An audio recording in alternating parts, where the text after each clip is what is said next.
Hey guys, I am Asad Qureshi from Tejobs. तो आज की मेरी ये फेस कैम वीडियो नहीं है क्योंकि ये मैंने जल्दी में लाई है। तो आज की इस वीडियो में मैं आपको बताऊंगा एक इंस्टाग्राम के अपडेट के बारे में, जो एक फ़ीचर आया है। आप ये देख सकते हो, मैंने इधर अपलोड किया है।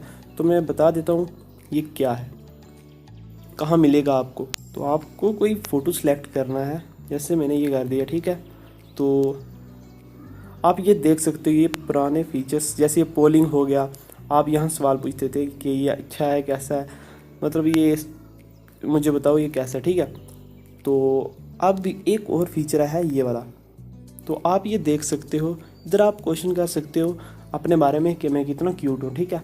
तो जैसे हाउ मच आई, ऐसे कुछ लिख के आप कर सकते हो। जैसे मैंने इधर कर दिया, इसको आप चेंज भी कर सकते हो, कितना फ़नी है, कितना ये हॉरर है, तो कुछ भी कर सकते हो। जैसे मैंने ये क्यूट वाला ऑप्शन दिया इधर।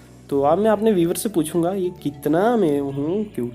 तो जैसे मैं अपलोड कर देता हूँ इस स्टोरी को, देख सकते हो मेरी स्टोरी अपलोड हो रही है। तो अपलोड हो चुकी है। अब कोई व्यूवर्स मुझे यहाँ तक ले जाएगा, यहाँ तक ले जाएगा, कोई एवरेज, कोई इतना इतना मुझे क्यूट समझेंगे, वो उनके ऊपर डिपेंड करता है। तो मैं तो पूरा क्यूट समझूंगा भाई। अगर वीडियो अच्छी लगी हो, ये फीचर अच्छा लगा हो, तो लाइक करो और जाके अपने इंस्टाग्राम को अपडेट करो। अगर आपके मोबाइल में अभी ये फीचर नहीं आया है तो जाके कर दो। तो शेयर करो ये इन्फॉर्मेशन सभी फ्रेंड्स के साथ, अच्छी इन्फॉर्मेशन है। तो सब्सक्राइब करो मेरे चैनल को, जाते जाते बेल आइकन के ऊपर प्रेस कर देना मेरी टेक्निकल वीडियो सबसे पहले पाने के लिए। और मिलते हैं नेक्स्ट वीडियो में। बाय।